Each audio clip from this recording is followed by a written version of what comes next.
Oh, pardon. Do you have any specific etiquette with regard? Hello, everybody. Thank you so much for tuning in. I am really excited because today I have Nickolas Wildstar. He is a libertarian activist. He ran for mayor in Fresno, California. And along with Nickolas Wildstar, I have Martha Bueno, my very good friend. And I just love the names Wildstar and Bueno. And I think that you both have like stage names, except I know Martha Bueno's real name is Martha Bueno. What about you, Mr. Wildstar? Nickolas Wildstar is my real name, born and raised. So, Oh, I uh, wish I had a super cool name like that. you do, of course. I You are a mean, superstar. oh, thank you, superstar. Well, thank you for uh, having me here, superstar. Pleasure to be speaking with the both of you. Thank you so much for being here. So, Nickolas, what is going on? We heard that you're facing a 6-year jail sentence for being disorderly or something like that. What's going on here? Exactly. You know how the machine is. They don't like it when us subjects get unruly. And that's exactly what's happening here in the state of California and Orange County in particular, which I hate to tell you is predominantly white. The Black population in Orange County makes up about less than 2%. So I used to live there for about 6 years in Fullerton, and before I moved to Fresno a few years ago. And while I was there, I was very active in the community as a what's called a First Amendment auditor, which is basically someone that videotapes, public officials in their line of duty, whether it be at a police station during a traffic stop, at a post office, or at a courthouse. My first experience of this actually came from a traffic stop and meeting other First Amendment auditors that were involved in, I believe, a DUI checkpoints, recording DUI checkpoints and stuff like that, and started to gain a bit of a reputation, rolling with that group of people.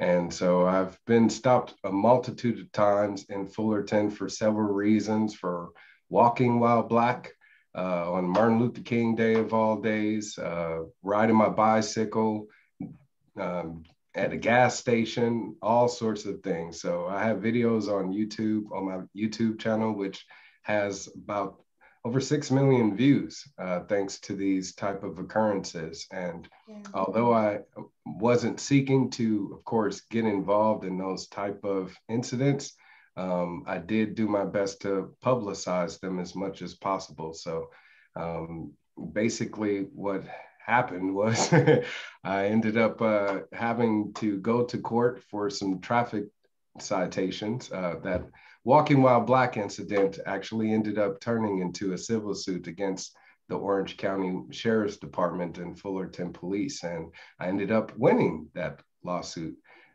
So during first, I had to battle charges for resisting arrest, since I was arrested for fitting the description of a robbery and refused to, go with the officer since I wasn't the suspect. And this video again is on YouTube. I was arrested within maybe 60 seconds or so. And I asked the officer in the video, is the only reason why you're, questioning me is because I'm Black? And he answered yes. And shortly after, I was in handcuffs. So I had to fight against criminal charges for resisting arrest, which thankfully I was able to beat, and then turn that into a civil suit, which I, again, ended up winning. So as this was happening, I was informed by my attorney that I had some traffic tickets to basically take care of. So I went to Orange County to deal with those cases.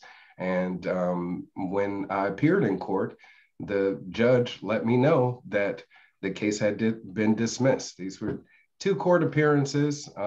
So I went to both dates. One was in September 11th. The other was in September 21st, about 10 days later. But I appeared in court for both cases and was informed by the judge both times that the cases had been dismissed, but there still remained a civil assessment, which is basically a fine for the crime. So why should I still have to pay a crime or pay a fine if I am, not guilty of the crime? So I informed the judge of this all the while recording this using my cell phone. So, I was informed by the judge in both cases to stop recording. I let them know that lawfully I was able to record. It is a constitutionally protected right under the First Amendment, freedom of press and freedom to protest against those charges, of course. And the Sixth Amendment, which says that we have the right to a public trial. And if this is a public forum, then there is no reason why what's happening in the courtroom should not be, seen publicly. So I informed the judge of this, not to mention there's a California law that actually protects this as well. But I was told that due to the court order, which is basically a sign on the door when you go in the courtroom, this says no cell phones, no recording. And again, if I have a constitutional right that supersedes that, then there isn't any reason for me at all to acknowledge that. I can ignore it with impunity. So I informed the judge that I was exercising my constitutionally protected right, and he argued against that, escorted me out of the courtroom by multiple police officers. And these were appearances in court that maybe lasted about 5 minutes each. But I left the courtroom, again, on my own recognizance, pretty much, and ended up finding out later on during my run for mayor of Fresno, I was traveling to an event in Santa Cruz and was pulled over, driving while black, another video on YouTube, and ended up finding out that I had warrants for my arrest for those two appearances, which I was completely unaware of. So I was released from jail about 12 hours later and ended up going to court again in December to dispute those civil or those contempt of court charges. So during the third appearance, I didn't record at all. I didn't let them know I was recording. They suspected I was recording based on my previous cases, and pretty much were harassing me over that. But I got to speak with the judge and informed him that basically that I was refusing to enter a plea of guilty or not guilty because the charges were spurious to begin with. So instead of hearing me out, it turned into this back and forth type of negotiation to where it ended up with me being taken into custody right then and there. And I was arrested and held for about 10 days. I spent my son's first Christmas in jail and missed that, unfortunately. And they were trying to hold me longer, but I bailed out before they had an attempt to do so. So fast forward to now, since that was in 2019, basically I ended up having to go through the rigmarole of, this trial and all of that to fight those charges for, I guess, contempt of court and disturbing the peace. So the actual laws, I guess, that they're saying I broke is PC 166A and PC 166. What was it? You have 166A1 and 166A3. Right. So the dialogue for both is actually the same. And during the trial, this was actually brought up by my attorney that, since the language of the two are the same, it's a possibility that I'm, the charges are the same charge. I'm being double charged. And the judge acknowledged this, but said that he would leave it up to the jury to decide during the trial. But the way the prosecutor explained the charges to the jury, he never made that distinction, nor did the judge. So I was charged and found guilty of 6 counts of these charges. The 3 for 166A, PC 166A, and PC 1663. So I don't know about California, but in Ohio, that's not something that the jury decides. It's something that the judge decides at sentencing. What do you mean? I really can't even. This is why I have Martha. You mean if he decides the sentencing? Yeah.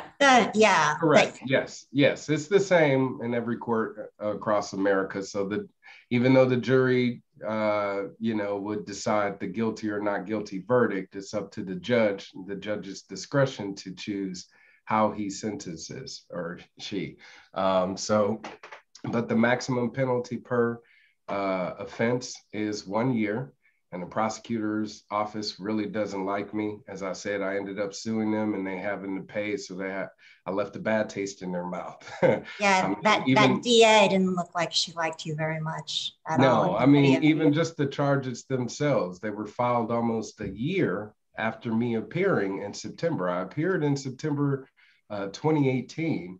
Mm-hmm. And those charges were not filed against me until August 2019, almost a year later, when they would have met their statute of limitations. So they wouldn't have had a chance to prosecute me. But I believe that since those videos did go viral, one of those court appearances, the video on YouTube has nearly 2 million views. And because, again, I was doing something that they were telling me I couldn't do, they chose to use that as an opportunity to make an example out of me by filing those charges almost a year later. So, and I was filing a lawsuit. So it was just double whammy, all the more reason. So you think that, when you filed the lawsuit, was it you said that the lawsuit was in reference to the traffic case, right? When was the traffic case? No, the lawsuit was in reference to me being arrested for fitting the description, the resisting arrest charge. On walking while black. Correct. Okay, so you sued and you won your lawsuit because it was a Fourth Amendment violation for them to detain you while you were walking while black, right? Correct. And exactly. Then how did you end up in court on September 9th in order to get those 2 contempt charges? And was that 2018? You mean September 11th? I don't know. The DA said, when I watched your video, mm-hmm. The DA said that you'd been charged with 166A1 and 166A3, and that was for September 9th. And then she said that you were charged with those same 2 crimes, and that was for September 20th, 2018. She Correct. Didn't give a year for the first 2. So were the first 4 for 2018? Correct, exactly. And when was that appearance? Like the video that I watched, what was the date of that court hearing? December 20th, right? The recent one? Mm-hmm. Yeah, the one that you put on Twitter.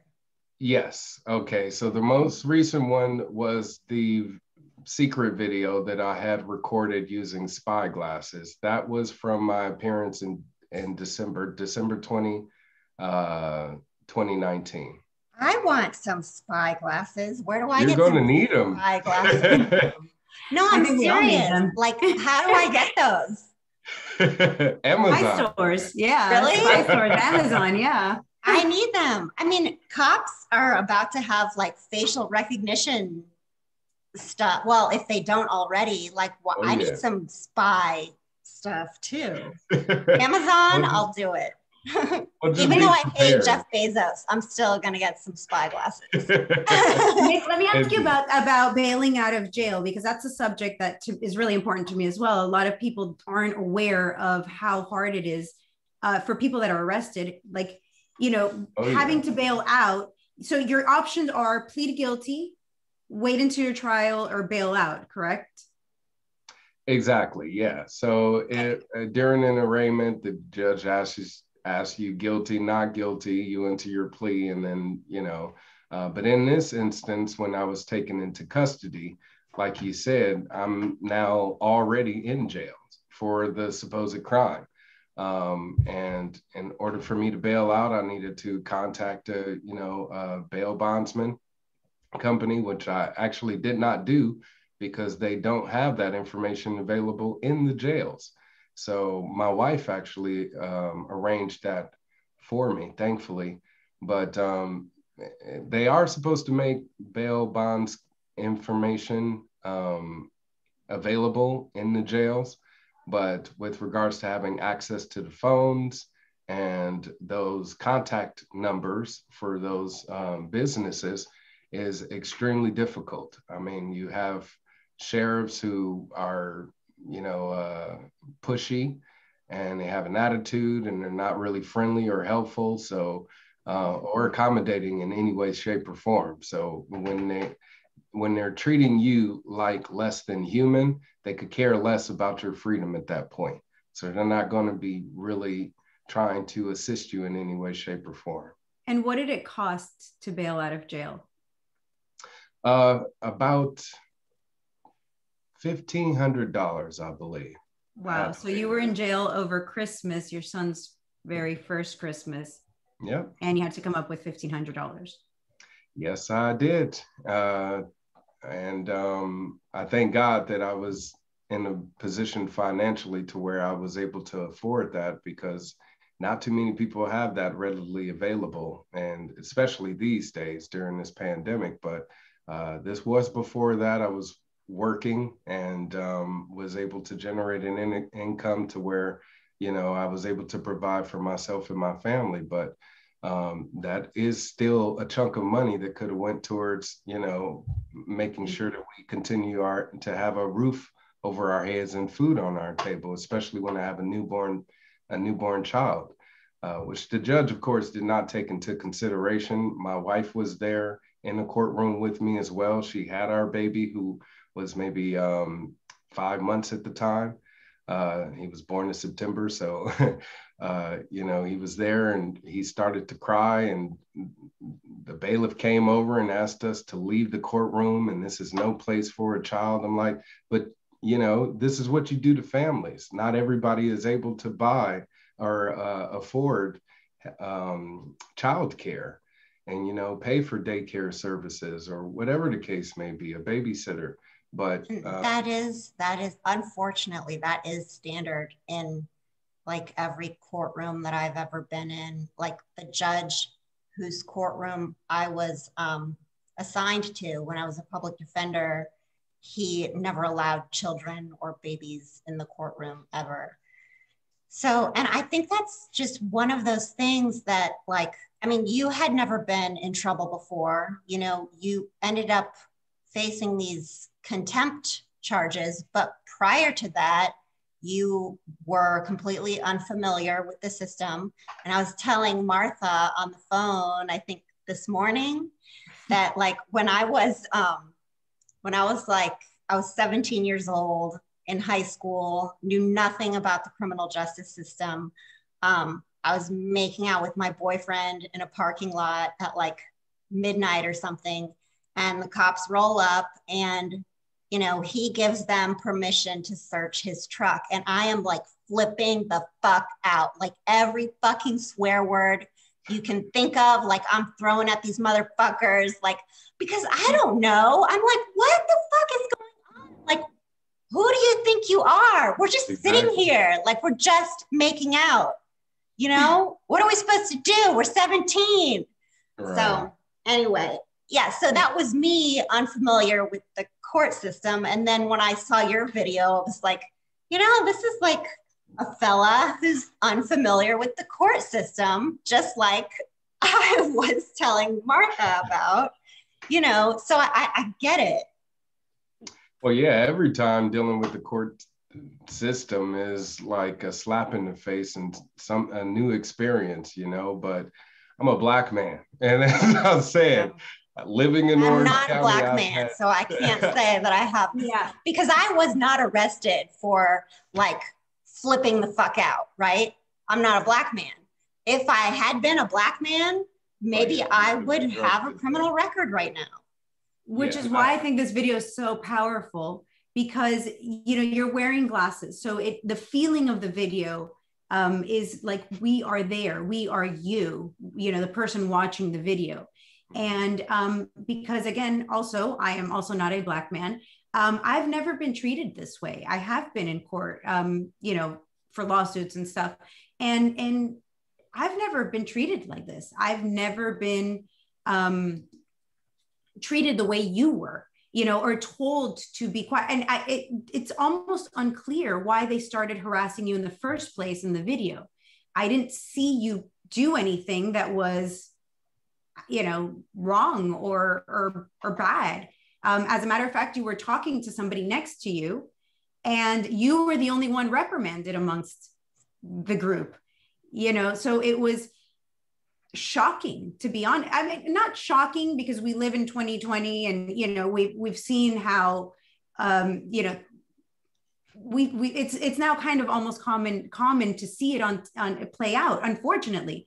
But then to see it just happen just so casually, so nonchalant, so no big deal. We're just gonna, you know, you're the only person there that they were really attacking. Exactly. And I get that you have some sort of history, but and again, I was the only person in the audience that looked like me, you know, and when it comes to obedience in the courtroom, the judge expects it, even with the baby, you know, of all things. So it's sad that we are being treated in such a way when these, again, are public officials. They're paid for by taxpayers and they're servants of the public.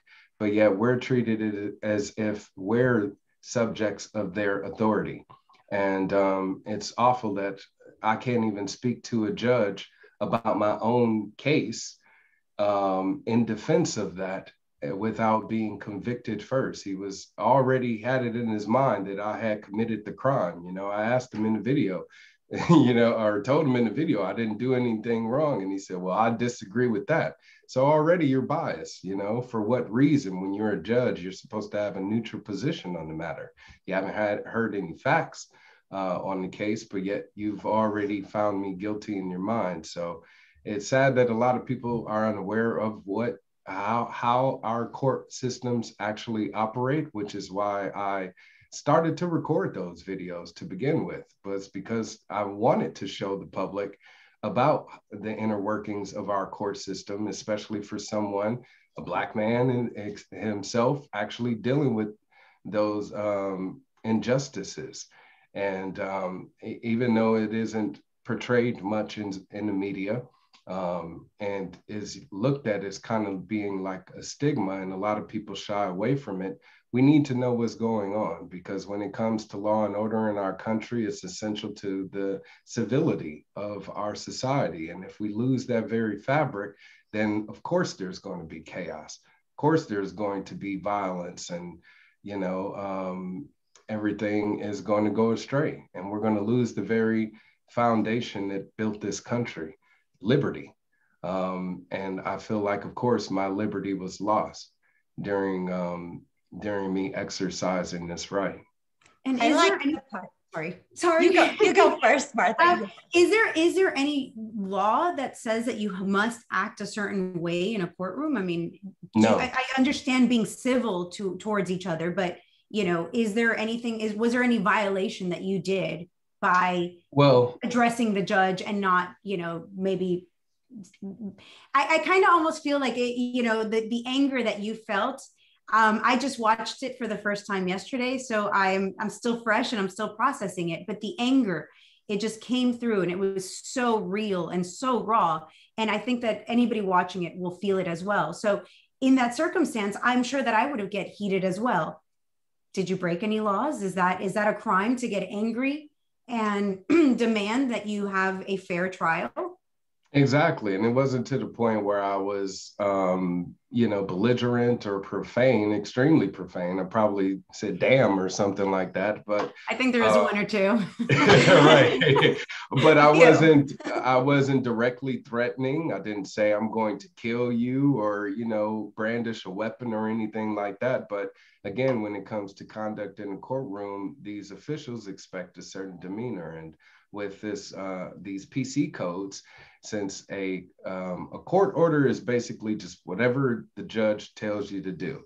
And I brought this example up because during my trial, the prosecutor for the district attorney's office said, turned to the jury and he said, you can't just go into a courtroom and jump up and down if you want to.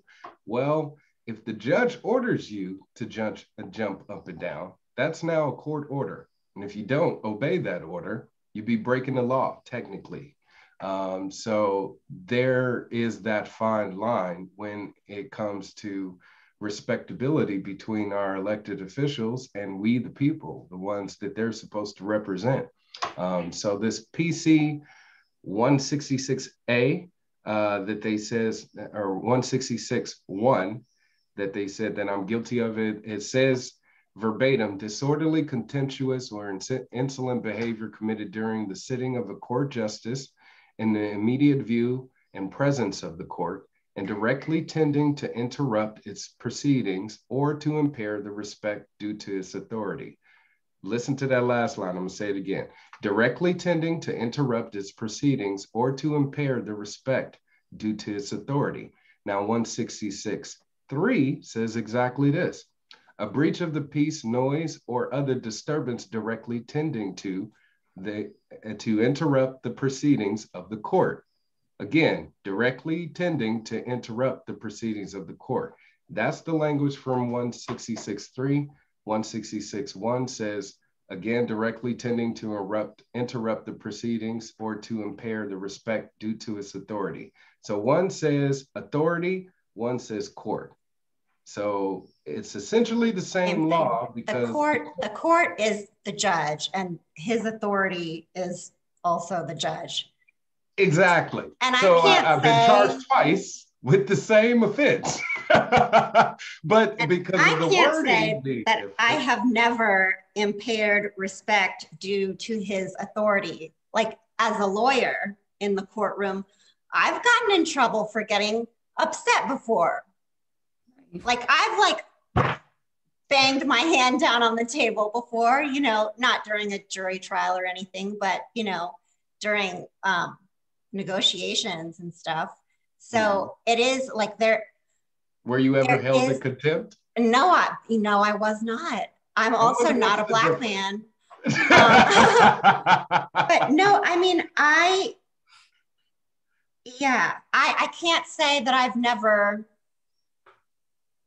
I mean, what does that mean? To impair respect due to his authority. Yeah, the judge has definitely gotten mad at me before because I've definitely been passionate in my arguments, and I've been angry at the prosecutor and angry at, I don't know. Anyway, but you know what I thought was really funny? I liked the part when you told the judge, you said, you don't have jurisdiction over me. You said, Fresno, California doesn't have jurisdiction over my person. The only person who has jurisdiction over me is God. Or you said something like that. Like, do you remember? I don't remember exactly what you said, but I liked that part. Good. I mean, that's how it should be. Yeah. I mean, when we talk about our role in society and who we are as individuals here in America, especially, who's the boss of you, And the answer to that should be, you're your own boss. No one is the authority over you. No one is superior over you. Unless you want them to be, of course. And if you are choosing to be subject to someone else's authority, then that is called, voluntary servitude. And for a country with the reputation of slavery, that's something that we definitely want to be straying away from as much as possible. And involuntary servitude is you being told to do something that you don't want to do against your own wishes. And that's exactly what happened in our courtroom, and it happens in our courtroom every day across the country, unfortunately. I mean, even with what happened to me, the prosecutor made a big stink about me recording in court and me videotaping. But in 2015, there were some citizen journalists that were actually arrested for recording a protest. The killing of a homeless guy. His name was Kelly Thomas in Fullerton, a white guy.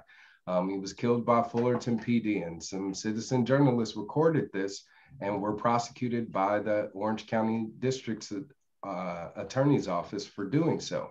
Now, their case ended up getting dismissed, okay? Two white people, white guy and a white girl, got their case dismissed by the same judge that found me guilty for doing the exact same thing, basically exercising my right to free press. And I'm afforded that, of course, with me being a candidate, seeing as, a lot of what I do, I videotape and make available to the public. And especially something as this, I mean, it's a public place. It's no different than the library or a post office or, a park. So Nickolas, do you think that you were charged for recording though? Because it didn't seem like the police officer knew that you were recording. It seemed like he had a problem with you being loud. You guys saw the video, which was the secret recording. That never came up during trial. During the trial, the prosecutor used me recording in the previous two cases to beat in the heads of the jury of this is why he's being insolent. This is why he's being disobedient. He's recording and the judge is telling him to stop. Are you seeing this? And he played the video in court. And when it came around to the third case, December 20th, he didn't mention that at all. He just basically spoke about my language used in the courtroom. And all he had to provide as evidence was an audio recording by a deputy that arrived, arresting officer that arrived late on the scene. He didn't provide an official court record or recording because they don't do it. So I was actually exercising a right for a purpose, because I, with experience, know that if you ask the district attorney's office or the courts for a record or a transcript, it's not always there, And did they have a court reporter? No, there is no court recorders present in traffic courts. And then it first started because of budget cuts or whatever the case they wanted to blame it on. But now during the pandemic, everything, believe it or not, is broadcast live on YouTube. So now it's public. Now you wanted to charge me for doing exactly what you turned around and ended up doing. So it's okay for them to record and put it on YouTube, but it is not okay for me to do the same thing. And like I said, the prosecutor used that to say to the jurors about how I was disrespecting the court and a court order by not listening to the judges, the judge saying stop recording, right. I would like to see that video. I have those videos. Okay. Will you send them to me? I sure will, yes, indeed. But the video that you saw, that was not introduced in court at all. And so now that you've seen it, you've had privy to information that the jury didn't at all. But yet they still found me guilty on those same charges that I was charged with for the previous two cases for recording. So even without any any visible evidence other than a recording, audio recording, a snippet of really, they still convicted me. Yeah. So can I ask you about the video that I did see? And I really want to see the other ones too. Okay. But the one that I saw you walk into the courtroom for your arraignment, and then the DA asked you if you had gotten a copy of your complaint. You said, yeah, I have it. And then she proceeded to make a plea offer, right? And her offer was to put you on probation for 3 years, but not to have you report to anyone. Right. To that you would serve 15, like it would be a jail sentence of 30 days, but half time served. So like you serve 15 days in jail. Exactly. And then that you would have to provide a DNA sample and that you would have to pay $110. And you were not very happy about that. I mean, who would be? What did you say to the DA when she told you about the $110 that was part of the plea bargain? It was appalling to hear that. I mean, and extremely disrespectful, seeing as you want me to pay to give you my own DNA, you know, and DNA is, you know, that's property. That's basically you're giving them your genetic makeup, a copy of that. And that's something that we shouldn't be giving away too willingly, especially seeing as there's gene editing tools available, you know, and cloning technology and all sorts of things. I would rather keep my DNA to myself. Okay. Really what they were going to use the DNA for is in the event of a crime. I'm sure like they were keeping it so that if there was right. I mean, no, they were going to keep it so they have like a record of you and, you know, in case you commit another crime or something is what it seemed like. It just, do other people get asked to just give their DNA like this? Is this, you know, if we were to walk into that same courtroom, would we be asked to give that DNA? That's the question that I obviously, I don't know that you know this answer, but it's the question that I would have. And I hope that other people would have, you know, it just feels like you're being treated differently than other people. Well, believe it or not, they ask everybody that is considered to be a criminal to provide a DNA sample.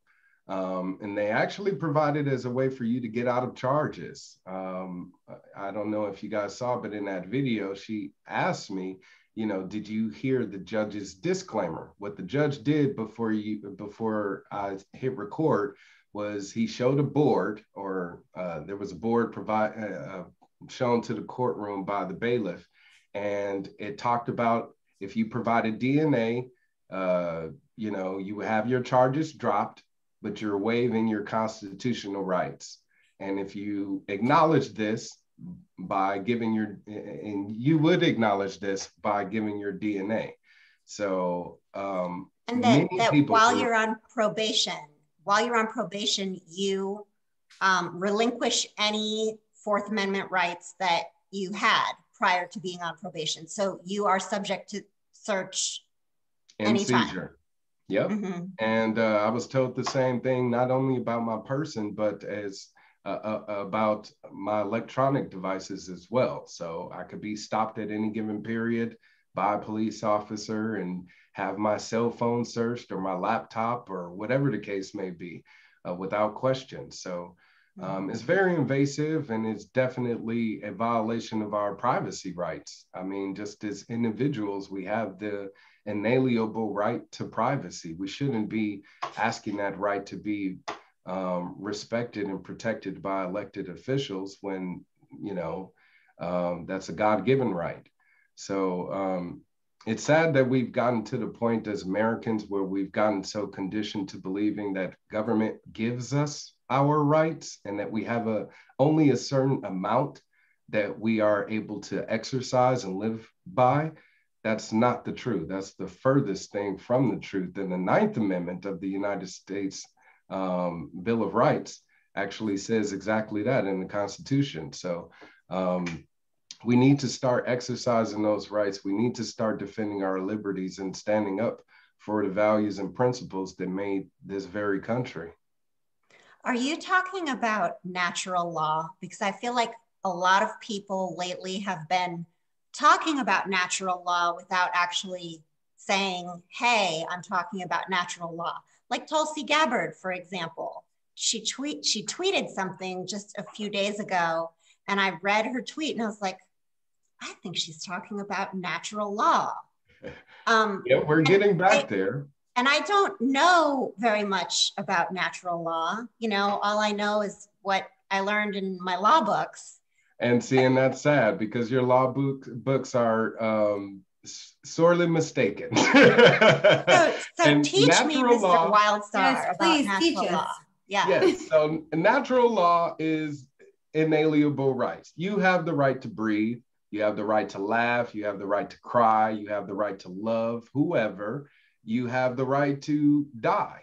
You have the right to live. You know, these are natural rights, rights that are not able to just be listed because there's so many, you know? So in the Constitution, the frameworkers of it and the Bill of Rights pretty much through the first 10 amendments basically lay out the platform of what rights, what natural rights that you have as an individual that the government is always supposed to respect and protect.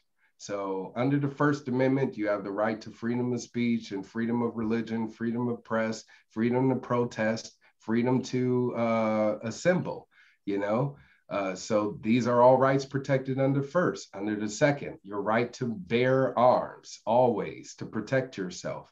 The right to be in your home and not to have it be searched at any point in time without there being a warrant present or brandished to you. You have the right to remain silent, not say anything or incriminate yourself, you know, at any point in time either. So these are just some of the legal rights that our legal system felt like needed to be put on paper. So those in government, those representatives of we the people, know these are the bedrock principles or bedrock rights to never violate.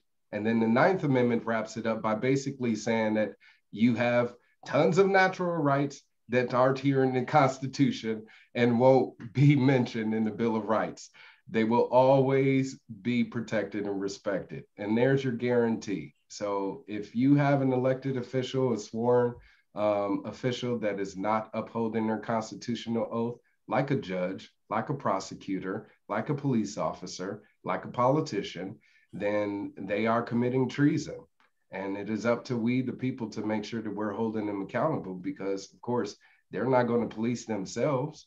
You know? I would just like to say that I think that our entire federal government is not doing things appropriately and that, you know, they're all bad news bears and I would agree. They should go. Indeed. That's why revolution is needed, but it's going to have to start on the local level. I mean, we've seen what happened on January 6th when, you know, rioters invaded the state capitol, but they didn't have a plan. I mean, if they actually knew how the law works and their rights and as individuals and as Americans, then they would have went in there and they would have successfully been able to remove members of Congress, as well as reinstate the liberty of we the people. But because they just seemed like, you know, they were pissed off people over election, they ended up losing the amount of energy and momentum behind that movement. But the sentiment is still there among many Americans. I myself am one of them, which is why I'm calling for patriots across the country to come and protest outside of the courtroom on March 12th. So we can let the judge know that not only do we know what's going on, but we think it's unlawful for a person to have to spend time in jail, especially during the pandemic, for a nonviolent, victimless crime. Mm-hmm. I just want to say something. I'm glad that you brought up the 6th. I recently watched, do you, either of you guys ever watch Kim Iverson's videos? Sounds familiar. Kim Iverson is a progressive. She was like a Bernie cheerleader. She's really, really super smart. I shouldn't say cheerleader. She is really, really smart. She delivers credible news all the time. And I just want to say something because you know how everyone was saying that Officer Brian Sicknick was trampled to death? Yes. Kim Iverson got a hold of that autopsy and it was inconclusive. So they could not figure out how Officer Brian Sicknick died. And also the autopsy showed no signs of blunt force trauma. So he was not trampled to death like people were saying. Mm-hmm. And then, you know, Ashley Babbitt, the girl who was shot by the Capitol security guard. Right. I watched that video. You know, Max Blumenthal said that she went through the door. I didn't see her go through the door, but I did see that guy, Sullivan. His last name is Sullivan, John Sullivan. He's like carrying, he has his camera with him and he's like pushing his way up to the front. And then he's saying to the police officers that are like standing in front of the door, like, hey, you guys really need to get out of the way. I've seen people get hurt because of stuff like this before, da da da da. He's trying to get the cops out of the way. And then he films while the Capitol security guard like shoots Ashley Babbitt. Ashley Babbitt goes down. He keeps filming. And then in an interview with Rolling Stone, like a few days later, he's saying, you know, like, no, I'm not a Trump supporter. I don't like Trump. I was just there to get the footage or whatever. So those are 2 deaths. And then like all of the other deaths that were reported are like natural causes. So I think that it's very interesting that, you know, and according to Kim Iverson, this is assuming that Kim Iverson is correct. And in my experience, she always is extremely credible. So she reported that there were no deaths that could be attributed to the pro-Trump mob, she called it. And that Brian Sicknick, the autopsy of Brian Sicknick, where, you know, I guess they were using that to try to convict President Trump. Well, to convict Trump, he's not president anymore, to convict him in order to remove him from office, because we need to remove him from office because he's still president. So yeah, the senators who were conducting that hearing relied on, you know, they were saying that Officer Brian Sicknick had been killed by, like, trampled to death by a pro-Trump mob, and he hadn't. And so I want to kind of get your take, if you don't mind, Mr. Wildstar, on this whole, I mean, this is like a First Amendment issue and something that we care about as libertarians, you know, that we cannot be arrested or charged with a crime for our speech. What are your thoughts on that? Do you think that Mr. Trump was unfairly, do you think that he committed a crime when he made that speech? I'm not certain for sure if he committed a crime. From my perspective, from what I've researched, there was enough reason for him there to call for a peaceful disperse of his protest. I mean, I've organized so many protests in my over a decade involvement in community activism. And one thing that I always end all of my protests with is, now let's peacefully disperse and go home. You know, God bless you and long live liberty. Instead of doing that, he insisted that, you know, the people in the audience go over to the Capitol building and that they were going to protest over there, even though he was nowhere to be found. So that's not very demonstrable of a leader, because you would be among that crowd. Not to mention, when they did get out of hand and started to become violent, he could have reeled them in, since he, again, is being looked at as kind of like a leader, supposedly. But I'm not a Trump supporter. I mean, to me, I feel like that the Senate definitely should have found him guilty, you know, for conspiring against the American government, definitely. And were, I mean, were they violent though? Were the protesters violent? Oh yeah, you had some protesters that were violent, and they weren't using the means of the legal system and exercising the non-aggression principle to bring about the results that they wanted. I, however, was doing exactly that. During my trial, the prosecutor wanted to bring up how during my second appearance in the courtroom, how I turned to the judge and I let him know that since he was committing treason, I would now be exercising a citizen's arrest. I turned to the bailiff. I said, bailiff, under California law, you are required to assist me in a citizen's arrest of this judge. Will you assist me?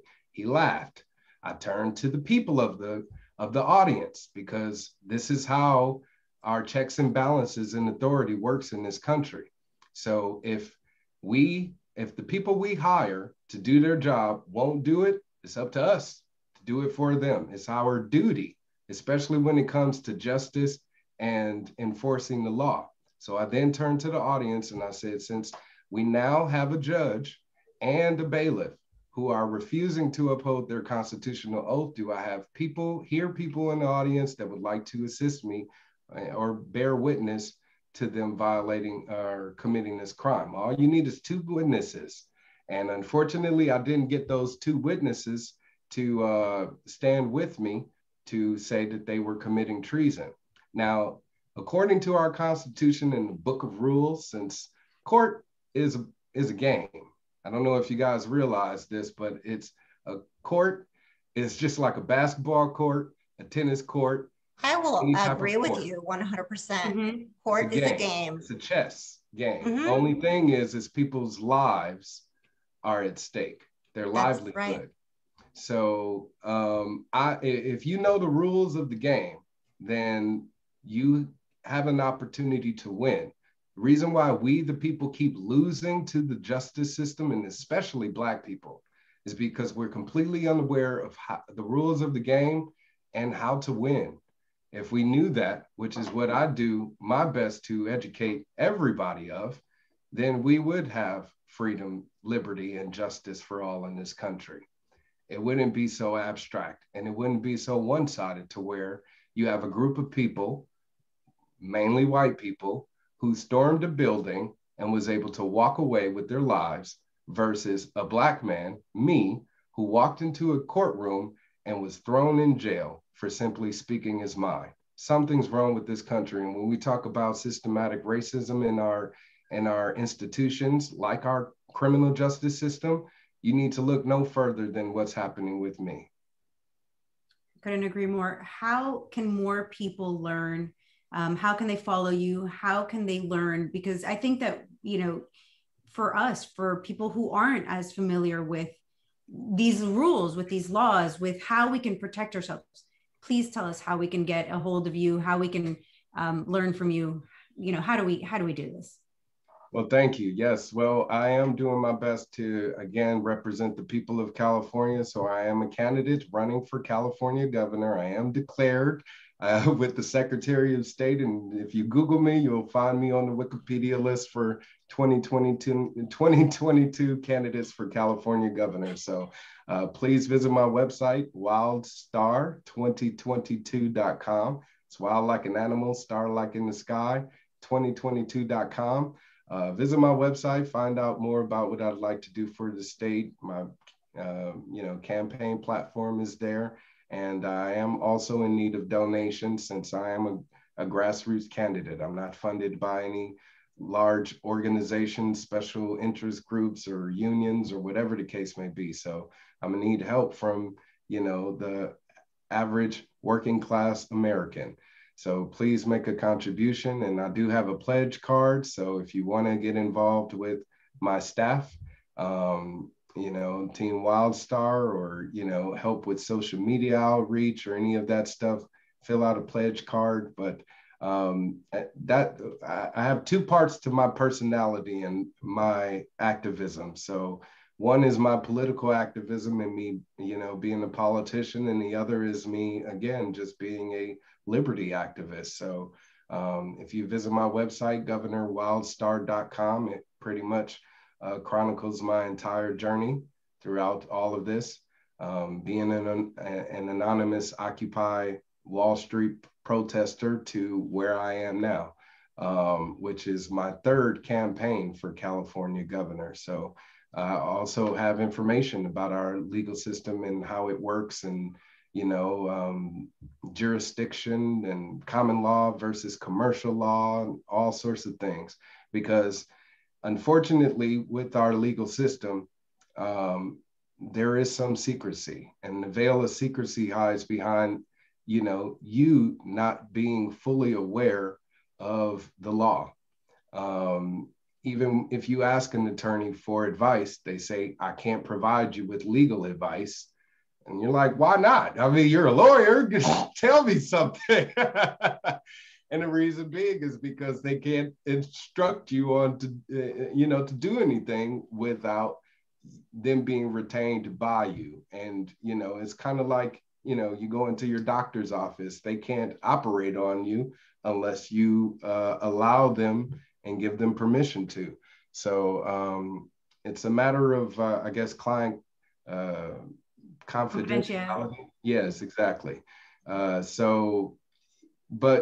the thing is we as Americans, we retain the natural right to exercise and practice law. Our core systems does not recognize our natural right to exercise law. And when you do, it's called pro persona, and they treat you bad, and they tell you, you're going to be going up against a seasoned, well-trained, experienced attorney. Are you sure you want to represent yourself? You have the constitutional right to, and of course, as they tell you, if you don't have enough money to represent or to buy or pay for private representation, that a public defender will be appointed to you. And it's sad that we, again, have to bow to such standards instead of learning more about the law system and legal system ourselves enough to know a little bit of what's going on. So I'm not an attorney. I don't know much about the law. I know tons of people who do, and they thankfully give me this information. So I do my best to just turn around and share it with others, but it's always up to you, of course. As an individual, you gotta take it upon yourself to do your research, do your homework, and find out exactly what's going on. But I'm always here for you, Governor Wildstar. Governor Wildstar, thank you so much. Soon to be Governor Wildstar. And well, let me clarify, because I call myself governor because I govern myself. Okay. Oh, there we go. And that's that natural law that we're getting exactly right. I like Men it. claiming who they I like are. it. We got to declare it. Yes. Yes. Declare your sovereignty. That you have jurisdiction over your person. Exactly. You got I it. like it. I like it. So everybody check out wildstar.com. Is that right? Wildstar2022.com. Wildstar2022.com. Yes. And don't forget to send Martha and I those 2 other videos because we really want to watch them. Certainly, I will do that. I actually just created a page for all of this. So if you go to my website, governorwildstar.com/free Wildstar, that's the hashtag that we're using to promote the protest and, again, the call to action to reduce the charges against me, since I am scheduled to be sentenced on March 12th. So I need help from all of you out there raising awareness about what's happening to me. So please share my story, videos, use the hashtag Free Wildstar, and let's bring. And you said that you have a protest planned for March 12th as well. Yes, 8 a.m. outside the Santa Ana courthouse. I will be there. I'll be passing out pocket constitutions. I'll be passing out jury nullification pamphlets, as well as pamphlets on common law grand juries. So please be there. Excellent. Can people be inside the courtroom with you when the sentencing happens, or is it a closed courtroom again? It's a public courtroom, so if you want to wait on the line outside to get in, a courtroom is a public place. You can walk in there. That's what I'm saying. You can go into any courtroom across the country and just sit there and watch a court case if you want, you know. But a lot of people, of course, don't, because nobody likes going to a courthouse. Make sure people are able to be witnesses for you should you need to arrest another judge. I just want to make sure that people are aware. That they have a right to walk into your courtroom and be there as a witness for you should the need arise. So, and I want to know why that judge, why that bailiff wouldn't follow through on your request to make a citizen's arrest of the judge, like WTF. Yeah. Oh, during the trial, he said, I could never arrest a judge. That's just outside of my duties. And my attorney said, actually, did the jury, according to the law, you know, if the judge was committing a crime, you would be dutifully required to arrest that judge. And he said it would be difficult for him. Did the jury hear you instruct the bailiff to conduct a citizen's arrest on the judge? Correct, they did. They saw the entire jury. The jury heard you? Yeah. I was just wondering. Oh, yeah. Wow. And they still convicted you. Yep. Wildstar, you are a wild star. Thank you. I try to live up to my name. The name is very fitting. I like you, Wildstar. You're Good cool. To know. I like you too. To both of you. It's been a pleasure speaking with you. Well, let's all stay in touch, and everybody, don't forget to follow Nickolas Wildstar on Twitter and check out his website and follow his upcoming campaign, because he's going to be doing big things. So stay tuned. Yes. Thanks.